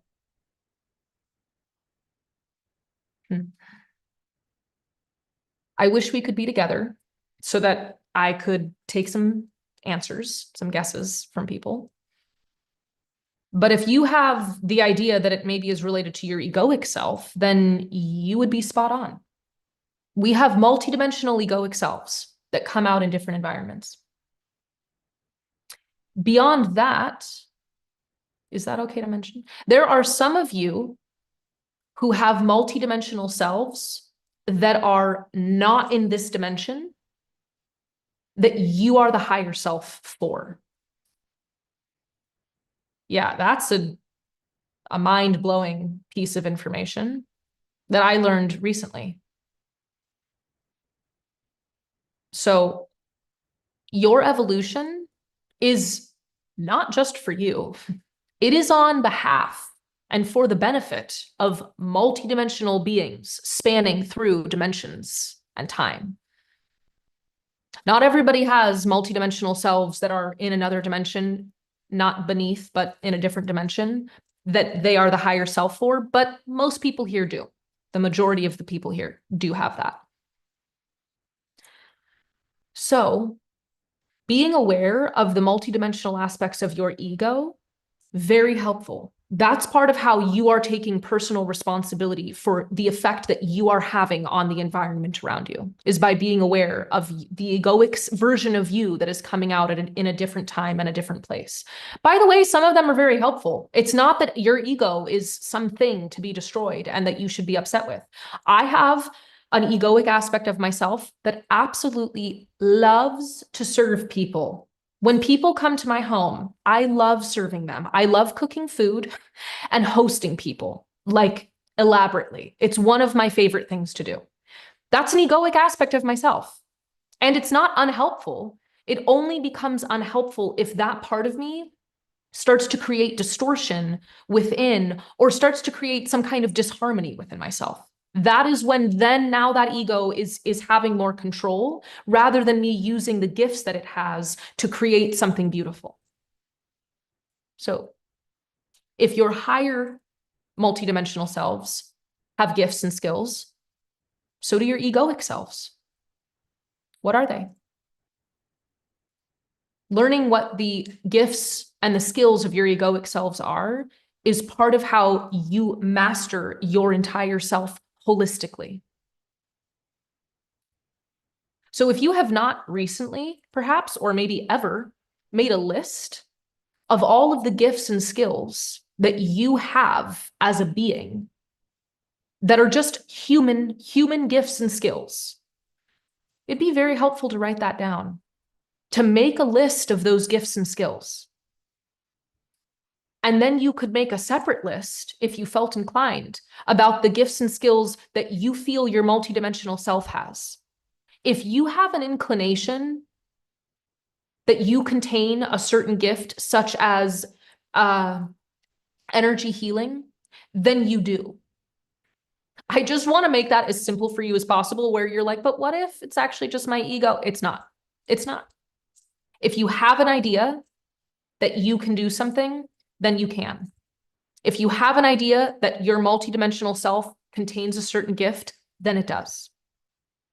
It is that simple. There is no need to question and have your ego come up and make you wonder, is any of that true? It is. Just accept it. Just accept it as truth.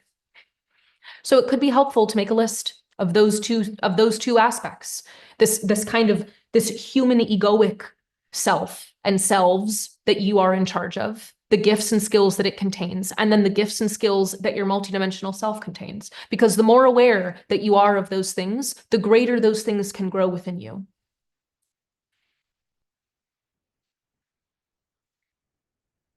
Okay, so the next piece that I want to mention regarding that is, as you begin to be more aware of your egoic self, you're able to integrate that.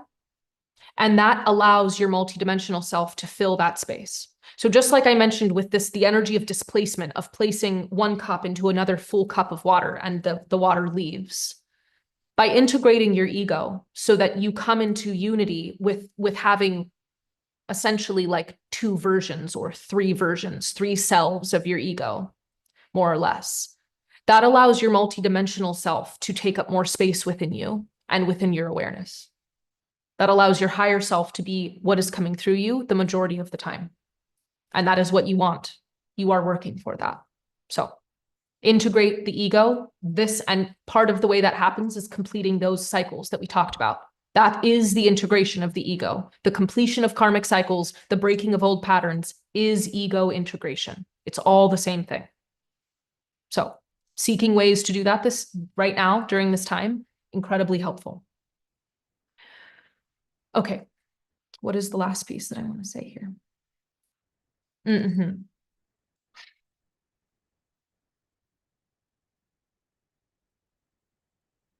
So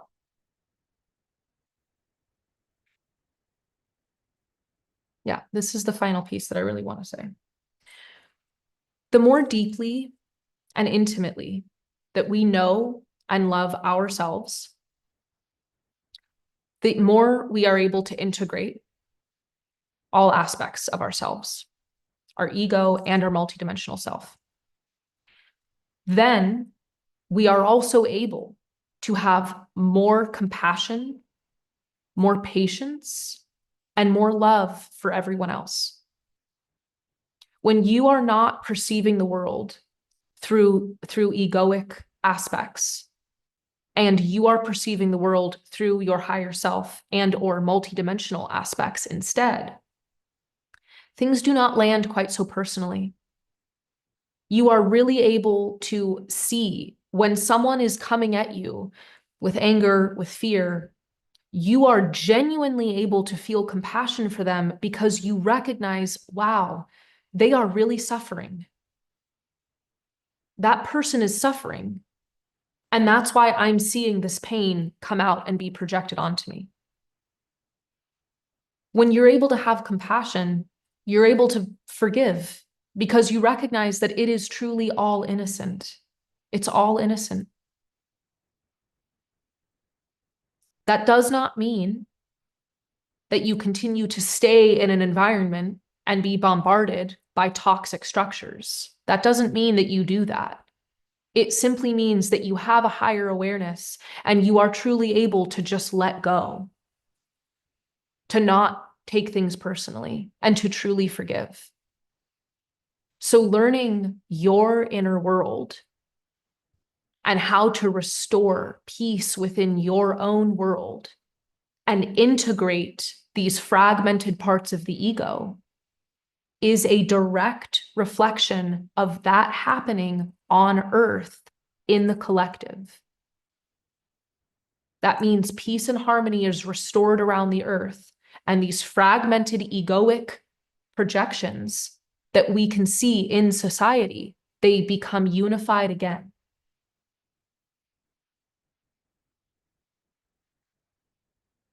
Learning,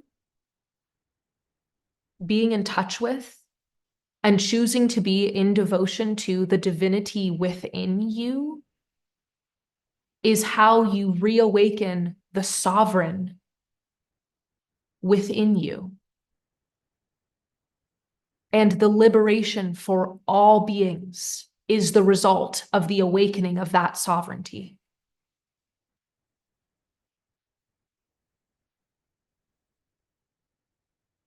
Everything is you. I am talking to myself right now. And if you want to see more divinity, more multidimensionality in this reality, you must become this and focus your perception onto this. If you continue to choose egoic patterns and egoic reflections and egoic distortions and have those be your operating system, that is what you will create more of. It will just be more of the same. Going into the nothing state, going into the void, makes you and your ego structure more comfortable with the unknown. That's what allows something new to be created that is not based on egoic projections and past distortions. As I said earlier, energy is energy. It's all right here. This is it. This is the amount of energy that we have available to us. It's unlimited and it's all right here. No more energy is created or destroyed. It's all just right here. And that's a fun paradox to think, but if it's infinite, then how could no more be created or destroyed? Yes, have fun thinking about that, and I'm going to keep going. You can only transform energy. You can't create more of it. It comes from the infinite well within you, and then you are able to transform things. So transforming yourself, transform your vision into your divine self and into perceiving the divinity within all beings. That is the vision, the perception of a master. That is the perception and the vision of multidimensionality, is being able to see that. Giving your energy to attempting to solve the esoteric mysteries of this world through consuming the news, consuming conspiracy theories, consuming whatever it is those things are that you say are your guilty pleasures. That is going to create more of what you are focusing on. Choosing to focus only on what you want to create in this reality, that is what aligns you to your sovereign creator self, which is a multidimensional aspect of your being. It is time to take responsibility for our creations. We are not here to blame some other group for where we are, to blame some story as to why humanity is where humanity is. And we are not waiting for others to change their mind or to change their hearts, and then we'll decide to be peaceful and compassionate. We're not telling the story of, well, when so-and-so decides to accept this group of people or to be more peaceful here, that's when I know I'll be able to be peaceful and have compassion for that person. Nope. That means that you are not yet in touch with divine unconditional love. But that's what we're here to be. And it is the most powerful force on the whole planet and in the whole universe, is divine unconditional love. Just as we do not hit a scared and crying child, telling them to stop crying, that's irrational. That's only going to create more chaos and have the child respond with even greater terror. We are here to show the soft way, the beauty way, the way to divine union. That means being whole within yourself, integrated within yourself, to allow you to have a single-eyed focus, one eye that is not blurred or obstructed by another self, so that your ego is not yelling at you loudly in your ear about the pain of the past, about the doubt, the jealousy, the arrogance, the darkness of ignorance, so that your single-eyed focus is on what you are here to create and what you want to see more of in this world. We are the ones who bring the light of consciousness into this planet. It is conscious awareness that brings lightness. That is the real light of the new age that everyone is talking about. It's not just positive vibes and butterflies. It's conscious awareness that is the light that we are bringing.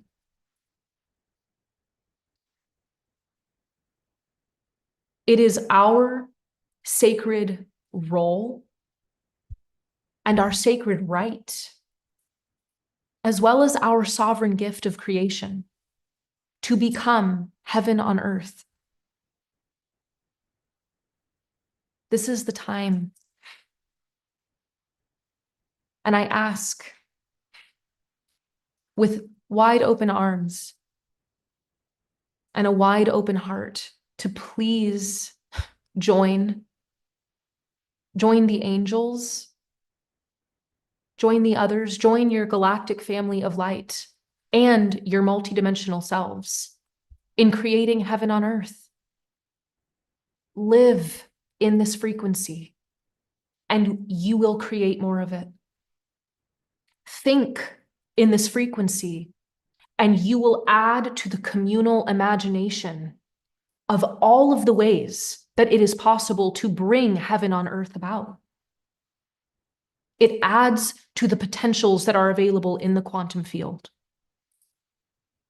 Feeling this frequency joins your heart with the heart fields of all other beings that are working to bring this about, establishing a collective coherence of heaven on earth frequency within our one body and transmuting all lower vibrational emotions at the same time when you choose to feel and live with your heart in that frequency. This is the year of the Phoenix. Become the frequency of heaven on earth. And we will allow all others to experience, to witness, and to behold the miracle that we as a being truly are. We are sovereign, divine creators of all life. There's nothing more powerful than that. Remember who you are. You came here to play the game of forgetting and then remembering again who you are. Your single-eyed focus reminds you that it's only you. All of it. It's just you. And since it is only you, it means that you are actually the only one who can change. Only you. Only you can integrate and bring heaven on earth. And that means we all experience that.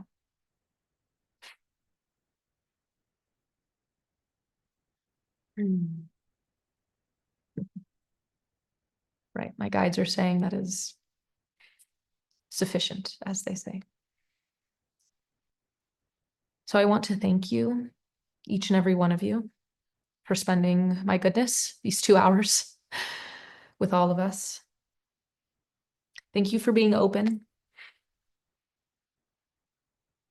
And most especially, thank you for choosing to live as heaven on earth. The greatest gift for you is that. And that means it's the greatest gift for everyone else. Thank you all for your questions.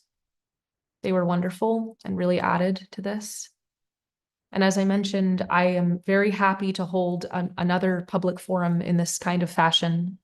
If you would find it helpful to talk more about the Earth Consciousness Grid and the evolution of that, and get into more specifics about the masculine and the feminine energies, etc. And I guess if you do feel called to participating in that evolution, please write to my support team. Again, the opportunity to come to Egypt is there, and there are 44 people that the Earth Mother wants to be involved in this. 44 is the special number to her. I don't really understand why, but that's the number that she is wanting about anchoring this. And so that journey to Egypt is about the purification of your own self and the integration of your own self so that you are able to anchor in the highest frequency on behalf of the Earth grid and the evolution of that consciousness. So if that is something that you feel inclined and would like to participate in, I would appreciate it. So would the mother, just because that is what we are needing to do in May. And if you want to participate in that, but you are not able to come to Egypt physically, I would like to know if you want to be involved in a long distance support of that work happening. So if that is of interest to you, you can leave comments on this channel on YouTube or in the chat if you're on Zoom, just so that I can get a feel for that. And the same thing with the public forum. If you would like me to do another public forum like this, but about the evolution and kind of what's happening in May and going a bit into what's happening mid-year, then please just let me know and I will do that. So thank you all again very much. And I hope that you choose the magic of your heart and of heaven today and every day so that you can remember who you are. Thank you for remembering with me and allowing me to be a reminder. It is truly an honor to be here. Thank you all.